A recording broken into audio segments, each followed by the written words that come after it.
കോൺഗ്രസ് പാർട്ടിയിൽ ആദി പിടിച്ച് ഓടുകയാണ് പല തലമുതിർന്ന നേതാക്കളും.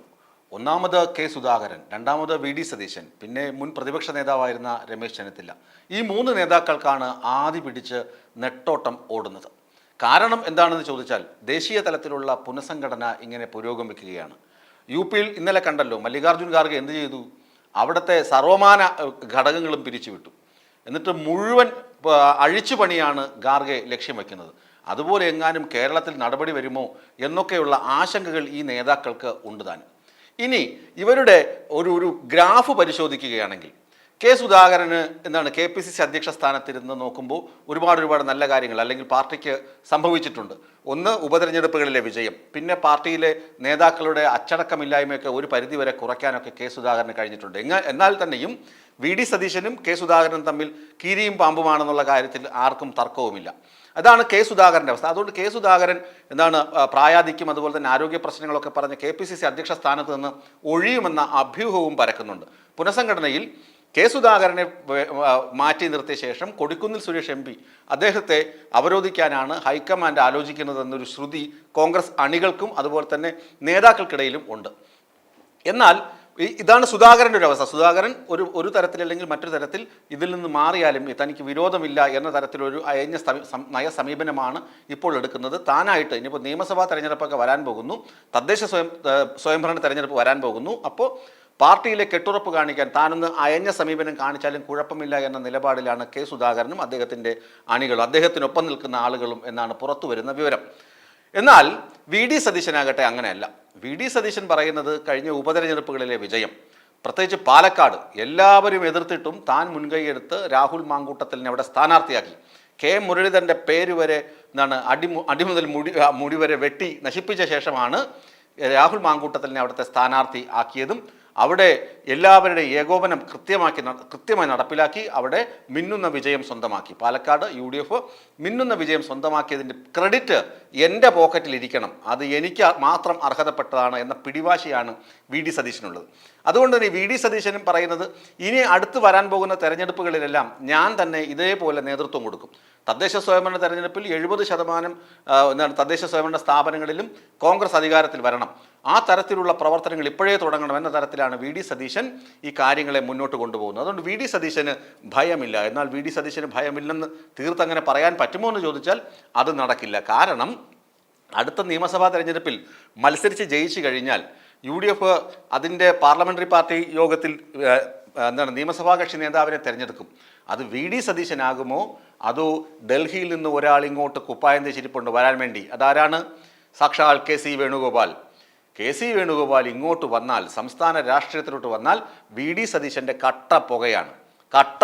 കാരണം വി ഡി സതീശന് മുഖ്യമന്ത്രിയാകാൻ പറ്റില്ല. ആ കൊതിച്ച മോഹം അല്ലെങ്കിൽ ആ വെള്ളം അങ്ങ് വാങ്ങി വയ്ക്കേണ്ടി വരും സതീശന്. അതുകൊണ്ട് സതീശൻ്റെ ആദി കെ സി വരുമോ എന്ന തരത്തിലാണ്. മറ്റ് വിജയങ്ങളും അതെല്ലാം സതീശൻ്റെ അക്കൗണ്ടിലും പോക്കറ്റിലും ഒക്കെ ആണെങ്കിൽ പോലും, അദ്ദേഹത്തിന് അഭിമാനിക്കാവുന്ന നേട്ടങ്ങൾ ഉണ്ടാക്കിയെങ്കിൽ പോലും കെ സി വന്നു കഴിഞ്ഞാൽ വി ഡി സതീശൻ്റെ കാര്യം പുക തന്നെയാണ്. ഇനി കെ സി വേണുഗോപാൽ എന്തുകൊണ്ടാണ് കേരളത്തിലേക്ക് വരാൻ ആഗ്രഹിക്കുന്നത്? അത് മറ്റൊന്നുമല്ല, ദേശീയ രാഷ്ട്രീയം നോക്കുക. ജോഡോ യാത്രയൊക്കെ സംഘടിപ്പിച്ച് പാർലമെൻറ്റിൽ ഒരു വെട്ടിത്തിളക്കമൊക്കെ ഉണ്ടായി. രാഹുൽ ഗാന്ധിയുടെ നിഴൽ പോലെ കെ സി വേണുഗോപാൽ എപ്പോഴും ഉണ്ട്. ആ സംഭാൽ സംഭവം വരെയും കെ സി വേണുഗോപാലുണ്ട്. പക്ഷേ ഹരിയാനയിലും മഹാരാഷ്ട്രയിലും പാർട്ടി തോറ്റു തുന്നമ്പാടി. അപ്പോൾ രാഹുൽ ഗാന്ധി തന്നെ പറയുന്നു, സംഘടനാ പ്രവർത്തന മികവിലല്ല കാര്യം, വിജയത്തിൻ്റെ പക്ഷം നിൽക്കണം. അതായത് വിജയത്തിൻ്റെ ഫോർമുലകൾ കണ്ടെത്തി വിജയിക്കുന്ന ചിന്തകളുടെ കൂടെ, നിലപാടിൻ്റെ കൂടെ നിൽക്കണം. അതിനു വേണ്ടിയുള്ള പ്രാപ്തിയാണ് നേതാക്കൾ ആർജിക്കേണ്ടത്. വിജയം നമുക്ക് വേണം. ആ തരത്തിൽ പറഞ്ഞത് കെ സി വേണുഗോപാലിന് അടിയാണ്. കാരണം എന്താണ്? കെ സി വേണുഗോപാലിൻ്റെ ഈ കുരുട്ടു ബുദ്ധിയൊന്നും ചിലപ്പോഴൊക്കെ ദേശീയ രാഷ്ട്രീയത്തിൽ ഫലിക്കാതെ വരുന്നു. അതുകൊണ്ടാണ് ഇനിയിപ്പോൾ AICC ജനറൽ സെക്രട്ടറിയാണ്, അതുപോലെ MP ആണ്. ഇനി ഒരു സുരക്ഷിത താവളമെന്ന നിലയിൽ പതുക്കെ ചുവട് മാറ്റി കേരളത്തിലേക്ക് വന്നു കഴിഞ്ഞാൽ ഇവിടെ ചുളുവിൽ മുഖ്യമന്ത്രിയാവുകയും ചെയ്യാം, ഭരണത്തിൽ കുറച്ചുകൂടി വലിയ പദവികൾ അലങ്കരിക്കുകയും ചെയ്യുന്ന മോഹം കെ സി വേണുഗോപാലിനുണ്ട്. അതുകൊണ്ട് കെ സി കേരള രാഷ്ട്രീയത്തിലേക്ക് സംസ്ഥാന രാഷ്ട്രീയത്തിലേക്ക് തിരിച്ചു വരാനുള്ള തന്ത്രങ്ങൾ മെനഞ്ഞുകൊണ്ടിരിക്കുകയാണ്. ഇതാണ് വി ഡി സതീശൻ്റെ ആദി വർദ്ധിപ്പിക്കുന്നത്. ഇനിയുള്ളതാകട്ടെ മുൻ പ്രതിപക്ഷ നേതാവ് ശ്രീ രമേശ് ചെന്നിത്തല. 2021 തന്നെ അദ്ദേഹത്തെ വെട്ടിനിരത്തി മൂലക്കിരുത്തി ആര്? V D Satheesan. താരതമ്യേന ജൂനിയർ ആണെങ്കിലും വി ഡി സതീശൻ്റെ ഒളിയമ്പുകൾ രമേശ് ചെന്നിത്തലയ്ക്ക് നന്നെ കൊള്ളുകയും ചെയ്തു. അതിനകത്ത് പ്രതികാര മനോഭാവമൊക്കെ രമേശ് ചെന്നിത്തലയ്ക്കുണ്ട്. അത് പലതും ഇങ്ങനെ ഒളിഞ്ഞും തെളിഞ്ഞൊക്കെ പറയാൻ ആഗ്രഹമുണ്ടെങ്കിൽ ഇഷ്ടക്കാരോട് മാത്രം പറഞ്ഞങ്ങ് തടിതപ്പുകയാണ് ചെന്നിത്തലയുടെ രീതി. എന്നാൽ ചെന്നിത്തല ഒന്ന് ആഗ്രഹിച്ചു, മഹാരാഷ്ട്ര തെരഞ്ഞെടുപ്പിൽ കോൺഗ്രസ് സഖ്യത്തിന്, അതായത് ഇന്ത്യ സഖ്യത്തിന് ഒരു വിജയം കിട്ടിയാൽ, അല്ലെങ്കിൽ കുറേ കൂടി മികവാർന്ന നേട്ടം കൈവരിക്കാൻ, ശിവസേനയിലെ ഷിൻഡെ പക്ഷത്തെ പൂർണ്ണമായി ഒഴിവാക്കി, അല്ലെങ്കിൽ അജിത് പവാറിൻ്റെ NCP തഴഞ്ഞ്, എന്തിന് BJPയുടെ ഭട്നാവിസിനെ തഴഞ്ഞ് അവിടെ കോൺഗ്രസിൻ്റെ നേതൃത്വം, ശരത് പവാറുമൊത്തുള്ള കൂട്ടുകെട്ട്, ശിവസേന ബാൽ താക്കറെയുമായുള്ള കൂട്ടുകെട്ട്, അവരെ അങ്ങനെ കോൺഗ്രസിന് കുറച്ചധികം സീറ്റുകൾ കിട്ടുകയാണെങ്കിൽ തൻ്റെ പ്രൗഢി ദേശീയ തലത്തിലും ശ്രദ്ധിക്കപ്പെടും. തനിക്ക് കേരളത്തിൽ പിന്നെ അവകാശവാദം ഉന്നയിക്കാം, ഞാൻ സീനിയർ നേതാവാണ്, മുൻ പ്രതിപക്ഷ നേതാവാണ്, ഞാൻ ആഭ്യന്തരമന്ത്രിയായിരുന്നു എന്നൊക്കെ പറഞ്ഞ് സീനിയോറിറ്റി വാദമൊക്കെ ഉന്നയിച്ച് വേണമെങ്കിൽ മുഖ്യമന്ത്രിയാകാനുള്ള ഒരു കുറുക്ക് വഴിയൊക്കെ ശ്രമിക്കാമായിരുന്നു. പക്ഷേ എന്ത് ചെയ്യാം, രമേശ് ചെന്നിത്തലയും ആകെ തകർന്നു പോയി. മഹാരാഷ്ട്രയിൽ കോൺഗ്രസ് പടവലങ്ങ പോലെയാണ് വളർന്ന് താഴോട്ട് പോയത്. കാരണം 60-ൽ നിന്ന് 16-ലോട്ട് പോയി. ആ തരത്തിൽ അത്രമാത്രം നാണം കെട്ട തോൽവിയാണ് മഹാരാഷ്ട്രയിലുണ്ടായത്.